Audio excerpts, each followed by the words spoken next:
This is all of us Indian sports fans जब मनु भाकर का event चल रहा था। कुछ लोग सोच रहे थे कि यार थोड़ा सा और पुश कर दो, थोड़ा सा और आगे पुश कर दोगे तो ब्रॉन्ज या सिल्वर या गोल्ड आ सकता है। Manu was that close. लेकिन समय जो है ना वो बहुत जल्दी बदलता है। It changes very very quickly. Tokyo 2021 में मनु के साथ जो हुआ, she was the poster girl of all the allegations that were hurled at the shooting contingent. लेकिन 3 साल बाद उन्होंने पूरी तरीके से ना दुनिया को हिला के रख दिया है।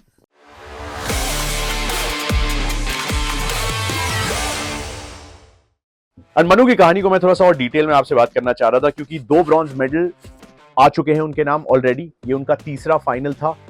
पहली बार कोई शूटर 3 फाइनल्स में एक ही ओलंपिक गेम्स में भारत की तरफ से पार्टिसिपेट करने में सक्सेसफुल रहा था। So hats off to Manu Bhakar anyway. But the fact that जब वो 4th प्लेस फिनिश उनको मिली और उसके बाद जो डिसअपॉइंटमेंट उनके चेहरे पे दिखा, somebody should have just gone and given her a hug because somebody needs to tell her that she's made history। 124 साल के बाद पहली बार एक इंडियन एथलीट हमें मिला है ओलंपिक गेम्स में जो कि 2 ओलंपिक मेडल्स लेके आया है। और पहली बार एक फीमेल ओलंपियन एक ही ओलंपिक गेम्स में भारत की तरफ से 2 मेडल्स लेके आई। अगर 3 ले लेती तो अपने आप में वो इतिहास दर्ज कर सकती थी। But has she not made history already? 2021 में इतने सारे एलिगेशंस, इतने सारे एक्यूजेशंस, लोगों को लगा शी इज फिनिश्ड।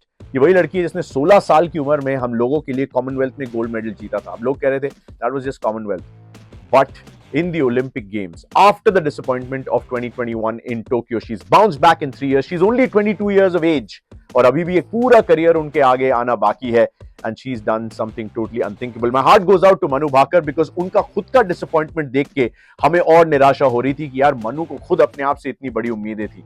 और ये एक अपने आप में लाइफ का लेसन भी है, जिंदगी का सबक भी है कि अगर आप खुद से उम्मीद नहीं रखते तो दूसरे आपसे कैसे रख सकते हैं। तो मनु ने 2 तरीके से जो है चीजें बदली हैं। एक तो शूटिंग की तस्वीर बदल दी, जो 2 ओलंपिक गेम से अकाल पड़ा हुआ था मेडल्स का, वो एक बार में उन्होंने साफ कर दिया। उन्होंने कहा कोई बात नहीं, I've got this and I've got your back।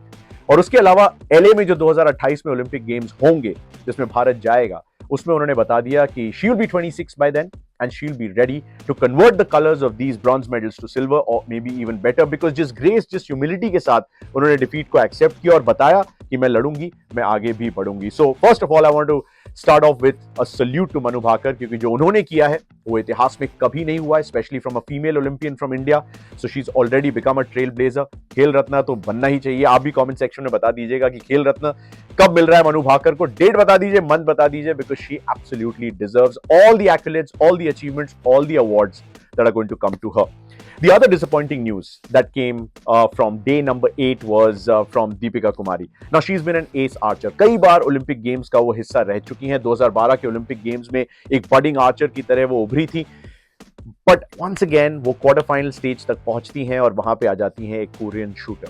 Now Korea एक ऐसी कंट्री है, फॉर दोज जो अभी आर्चरी के बारे में शायद बहुत ना जानते हो, वो एक ऐसी कंट्री है जहां पे अगर आप अपनी बी टीम भी भेजते हैं तो वो भी मेडल ले जाएंगे। कहा जाता है कि कोरिया वाले लड़ते हैं कोरिया की टीम में जगह बनाने के लिए, ना मेडल जीतने के लिए। That's the kind of competition there is in South Korea. So just to understand कि दीपिका अपनी फील्ड में जब कोरियन के खिलाफ आई क्वार्टर फाइनल में और उनसे पहला सेट जीतने में सफल हुई और 2-0 की बढ़त थी और फिर 4-4 की बराबरी की और फिर वो डिसाइडर में गया, तो वो अपने आप में बहुत बड़ी उपलब्धि है।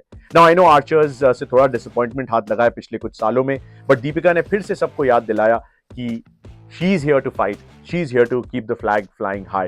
We'll all be disappointed, yes, लेकिन nobody is more disappointed than the athlete। तो डे 8 जो है वो दीपिका के नाम नहीं रहा, वो मनु भाकर के नाम नहीं रहा। बट जैसा अक्सर कहा जाता है कि आप 4थी प्लेस अर्जित करते हैं, आप 3री प्लेस खोते नहीं है। दीपिका ने क्वार्टर फाइनल अर्जित किया है। इस तरह की शूटिंग जो है क्वार्टर फाइनल स्टेज में किसी और भारतीय आर्चर ने की नहीं थी, जो कि करके बताया है दीपिका कुमारी ने। That was day 8 and I'm absolutely devastated। अभी स्टूडियो से आ रहे हैं निशान देव की बाउट देख के। I mean it's heartbreaking यार। 4-1 से निशान देव अपना पहला राउंड जीतते हैं। उसके बाद सेकंड राउंड में पता नहीं कैसे स्कोर्स इतने करीबी आते हैं। I don't know what the judges were thinking। And then eventually in the third round somehow everyone seems to think कि मार्को वेडे को 10 दिए जाएंगे और निशान will only get 9। And by the barest of margins, निशान देव unfortunately सेमीफाइनल में नहीं पहुंच पाए। सेमीफाइनल में पहुंचते तो ब्रॉन्ज मेडल उनका होता, लेकिन मेरी माने तो होना चाहिए था। I think the scoring was just shocking. It was unbelievable. I've still not been able to recover from what we just discussed in the studio कि ये हुआ कैसे. पहला राउंड निशान देव 4-1 की स्कोर लाइन से जीते. He's clearly the better boxer. Even though उनको एक स्टैंडिंग काउंट दिया गया था जो अक्सर होता है जब एक स्ट्रॉन्ग पंच आपको पड़ता है. That's okay. जजेस ने उनके फेवर में रूल किया था. सेकेंड राउंड में मुझे ऐसा लगा personally, and feel free to add your comments to this, कि राउंड बहुत ही ज्यादा मार्को वेर्डे की तरफ झुका हुआ नहीं था. It was a fairly even battle. लेकिन जजेस को लगा कि मार्को वेर्डे वो बेहतर बॉक्सर थे सेकंड राउंड में. मेरे हिसाब से ऐसा नहीं था और उसकी वजह से स्कोर थोड़े से और करीब आ गए. जो लीड निशान देव के पास थी पहले राउंड के बाद वो अचानक बहुत कम हो गई. विच मींस जब राउंड 3 शुरू हुआ तो Marco Verde just had to do a little bit more to beat Nishant Dev. वो फाइनल स्कोर कार्ड आपको दिख ही रहा होगा अपनी स्क्रीन पे. Try and make sense of it if you can. मैंने अपने सोशल मीडिया पे अपने एक्स पे जो पोस्ट किया था उसमें यही स्कोर कार्ड डाला था. Make sense of it if you can, क्योंकि बॉक्सिंग में किस तरीके से स्कोरिंग हो रही है. विजेंदर सिंह ने जब 2008 में अपना बीजिंग में ब्रॉन्ज मेडल जीता था तब लाइव स्कोरिंग होती थी. तब आपको कोई पंच लगता था तो इमीडिएटली पता चलता था कौन सा बॉक्सर पीछे कौन सा बॉक्सर आगे है. अब कुछ अलग ही सिस्टम हो चुका है इसका. एंड उसकी वजह से I think I am very very disappointed with the way Nishant has almost lost out to a poor judgement, जिसकी वजह से वो सेमीफाइनल में नहीं दिखेंगे. वही मार्को वेर्डे हैं जिनको उन्होंने 2021 में हराया था एक बाउट में. आई थिंक बेलग्रेड में वो बाउट हुई थी. ये वही मार्को वेर्डे हैं जिनके फादर ओलंपियन रह चुके हैं और कई बार इनको लोग कहते थे कि maybe he is not ready to be an Olympic medallist just yet, he still emerging. But मेरे हिसाब से Nishant Dev was clearly the favourite. मतलब मैं कहानी पढ़ रहा था जिसमें निशान देव का जो वॉलपेपर है वो ओलंपिक मेडल नहीं, वो ओलंपिक गोल्ड मेडल है. That's how confident this young man is, and that's the kind of dream he had. His dreams have been snatched away from him, and I'm absolutely livid. And honest to God, जब मैं उस studio से बाहर आया उसके बाद कुछ बहुत बेहतरीन वर्ल्ड एथलेटिक्स के रिजल्ट्स आए हैं, but I just could not take my mind off it.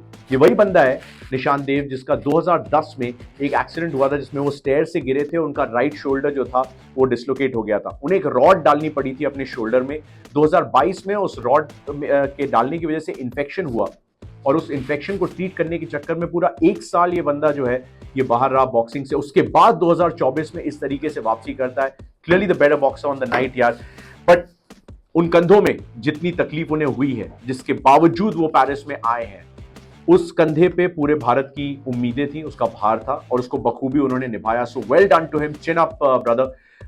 निशान देव डेफिनेटली LA ओलंपिक्स में एक मेडल लेके आएंगे और अगर उनके फोन के वॉलपेपर की माने तो वो गोल्ड मेडल होगा, because he is a top boxer and he is one to watch out for. But that's okay, that's all in the past. 23 वर्ष के हैं Nishant Dev, so big hopes from him. 23 वर्ष की थी जूलियन एल्फ्रेड, जो बड़ी कहानी आती हुई वर्ल्ड एथलेटिक्स से. Let me just quickly update you as well. Julien Alfred ने गोल्ड मेडल जीत लिया है वुमेन्स 100 मीटर फाइनल की रेस में. It's considered the fastest race. It is the fastest race. इससे तय होता है कि फास्टेस्ट वुमन कौन है. कल रात जो है वो मेंस 100 मीटर फाइनल भी होने वाला है. बट जूलियन एल्फ्रेड आती हैं सेंट लूसिया से. ये सेंट लूसिया का पहला ओलंपिक मेडल था और सीधे गोल्ड मेडल आ जाता है. बहुत सारे फेवरेट्स थे उसमें. यूएसए की जेफरसन थी, उसमें शकारी रिचर्डसन थी यूएसए की. They finish 3rd and 2nd respectively. लेकिन सेंट लूसिया के छोटे से द्वीप को मिल जाता है एक gold medal. A beautiful story. काफ़ी सारे विवाद भी हुए कि शेली एन फ्रेजर प्राइस, जो कि जमैका की एलीट एथलीट हैं, 5वां ओलंपिक गेम्स खेल रही थी, 2 बार ओलंपिक गोल्ड जीत चुकी हैं इसी रेस में, उन्हें कंपीट ही करने का मौका नहीं मिला सेमीफाइनल में, तो वो फाइनल में नहीं दिख पाई. But that's all in the past. अब सब बातें करेंगे जूलियन एल्फ्रेड की. The fastest woman on earth, 10.72 seconds, a national record as well. उसके अलावा जो बड़ी खबर आई है वो केटी लेडेकी ने अपना 9वां गोल्ड मेडल जीत लिया है. उन्होंने अपनी 800 मीटर की रेस को जीत के वो 9वां गोल्ड मेडल अपने नाम कर लिया. Now only Michael Phelps is ahead of her in terms of gold medals. Michael Phelps के 23 गोल्ड मेडल हैं. केटी लेडेकी ने 9वां गोल्ड मेडल जीता है. Certified legend.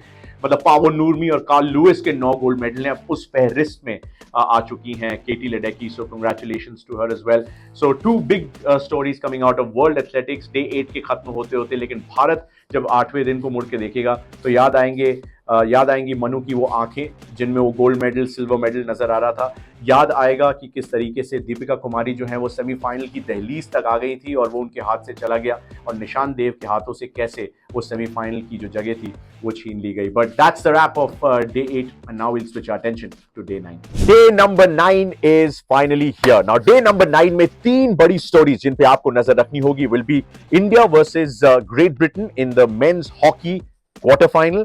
उसके अलावा लवलीना बोरगोहेन की फाइट जब वो टॉप सीड ली कियान से भिड़ेंगी, और उसके अलावा the boy wonder Lakshya Sen, the first men's singles badminton player from India to reach the semi-final, will be up against the number 2 seed Victor Axelsen. शुरुआत करते हैं भारतीय हॉकी के साथ। अब पिछले ओलंपिक्स को आप याद कीजिए, ग्रेट ब्रिटेन की ही चुनौती थी क्वार्टर फाइनल में, भारत 2-0 की बढ़त लेता है, ग्रेट ब्रिटेन एक गोल वापस लेता है और फिर आता है वो तीसरा गोल, 3-1 की स्कोर लाइन, भारत पहुंच जाता है सेमीफाइनल में और सेमीफाइनल में फिर मुलाकात होती है बेल्जियम से जहां पे हमें हार मिलती है और फिर जो ब्रॉन्ज मेडल का मैच होता है जर्मनी जैसी मजबूत टीम के खिलाफ, उन्हें हम 5-4 हरा के ब्रॉन्ज मेडल अपने नाम कर लेते हैं और इतिहास रच देते हैं क्योंकि 41 साल से कोई हॉकी का मेडल नहीं आया था, वो टोक्यो में आ गया। Now obviously expectations have gone up. Great Britain से बेहतर ड्रॉ शायद नहीं हो सकता था क्वार्टर फाइनल में क्योंकि you could have met a Germany, जो नहीं हुआ, which is great news for us. जिस स्तर की हॉकी भारतीय हॉकी टीम ने खेली है बेल्जियम के अगेंस्ट जहां पे सिर्फ 2-1 से आ रहे थे और उसमें भी 1-0 से आगे थे, जिस स्तर की हॉकी ऑस्ट्रेलिया के खिलाफ खेली है जिनको 52 साल के इतिहास में ओलंपिक्स के हमने पहली बार हराया, ऐसा लगता है that it's coming home. That medal is coming home once again. Great Britain को हराना पड़ेगा। ये दोपहर में मुकाबला होने वाला है भारत और ग्रेट ब्रिटेन के बीच। अगर हम ये मुकाबला जीतते हैं, we'll be into the semi-finals once again like we did in Tokyo 2021. And I can't wait for this to unfold क्योंकि हरमनप्रीत पे तो निगाहें होंगी क्योंकि वो हमारे टॉप गोल स्कोरर हैं, 6 गोल मार चुके हैं। Sreejesh is the great wall of India. ये उनका लास्ट डांस है। Will it be his last match? He wouldn't want it to be. So he'll be at his best as well. And we'll be hoping for some more goals from open play like we showed against Australia. So that's India versus Great Britain in the hockey quarterfinal. Let's move to the story number 2 of the day, and that's Lavlina Borgohain. Let me just give you guys some context कि Lavlina Borgohain world champion है अपनी category में, अपनी boxing category में 75 kgs, which is called the middleweight category. उस category में उनके सामने अब क्वार्टर फाइनल में होने वाली है ली कियान। अब ली कियान कौन है? ली कियान वही है जो कि इसी कैटेगरी में सीडेड नंबर 1 है ओलंपिक गेम्स में। ली कियान वही हैं जो एशियन गेम्स गोल्ड मेडलिस्ट रही हैं इसी कैटेगरी में। ली कियान वही हैं जिन्होंने 2016 के रियो गेम्स में ब्रॉन्ज मेडल इसी कैटेगरी में जीता था, 2021 में टोक्यो में सिल्वर मेडल इसी कैटेगरी में जीता था। लेकिन ली कियान वही हैं जिन्हें वर्ल्ड बॉक्सिंग चैंपियनशिप्स के सेमीफाइनल में लवलीना हरा के फाइनल तक गई थी, फिर वहां पे अपने ऑस्ट्रेलियन अपोनेंट को हरा के she became the world boxing champion in this very category. Just a bit about Lovlina कि पिछले ओलंपिक गेम से लेके अब तक उन्होंने अपनी वेट कैटेगरी बदली है, लेकिन from a very young age she was always very tall, so she is fairly used to fighting a slightly more heavier opponents and that's why वो वेट कैटेगरी से उनपे ज्यादा फर्क नहीं पड़ा है, जैसे कि हमने नोटिस किया उनकी उस एशियन गेम्स की परफॉर्मेंस में जहां पे उन्हें ली कियान से हार मिली थी और सिल्वर के साथ सेटल करना पड़ा था। But we also saw that in the world boxing championships when she ensured that she picks up a gold by beating Lee Kian on the way. So I'm hoping for big things from Lovlina, क्योंकि आपको एक बार फिर से मैं याद दिला दूं, अगर लवलीना जीतती हैं तो वो पहुंच जाएंगी सेमीफाइनल में, अगर सेमीफाइनल में कोई भी बॉक्सर पहुंचता है तो ब्रॉन्ज मेडल तो पक्का है, but she wants more. So she'll be hoping कि ये तो सिर्फ एक पड़ाव है, इसको क्रॉस करना है, उसके बाद सेमीफाइनल का हर्डल भी क्रॉस करना है। We'll go step at a time. दोपहर में ये बाउट आने वाली है 3 बजे लवलीना बोरगोहेन और ली कियान के बीच। I know she is the top seed. She might be the overwhelming favorite for a lot of people, but I just have a feeling that because she is the flag bearer of boxing and only the third boxer जो कि medal के साथ Olympic से वापस आया विजेंदर सिंह और MC Mary com के बाद, लवलीना मुझे ऐसा लगता है कि भारत को एक एक्स्ट्रा पुश दे सकती हैं एक और मेडल की तरफ। Third big story of the day is of course our boy wonder Lakshya Sen up against Victor Axelsen. Now Victor Axelsen कौन है थोड़ा सा मैं बता देता हूं। I know he's seeded number 2. He's a great player. बहुत सारे टूर्नामेंट्स उन्होंने दुनिया भर में जीते हैं, बट उन्होंने टोक्यो 2021 के गेम्स में गोल्ड मेडल भी जीता था। और सिर्फ जीता नहीं था, जो चाइना का जो वर्चस्व था, जो लगातार चाइनीज प्लेयर जैसे लिन डैन और चेन लॉन्ग जीतते आ रहे थे वो गोल्ड मेडल्स, उनके वर्चस्व को तोड़ा था, उनके दबदबे को खत्म किया था। Not many European players have actually gone on to win the gold medal. I think there are a total of 2 since badminton men's singles started, and Victor Axelsen is one of them. That's how strong he is. Head-to-head record 7-1 in favor of Victor Axelsen है। लक्ष्य सेन ने उनको एक बार हराया था 2 साल पहले German open में, लेकिन वो मैच भी तीसरे सेट में 20 की स्कोर लाइन तक गया था। और उसके अलावा ज्यादातर विक्टर एक्सेल्सन के मैचेस जो लक्ष्य के साथ हुए हैं वो स्ट्रेट सेट्स में खत्म हुए। सिर्फ एक 3 सेट में गया जहां पे लक्ष्य को हार मिली, और एक 3 सेट में गया जहां पे लक्ष्य को जीत मिली। That was the French Open, that was the German open.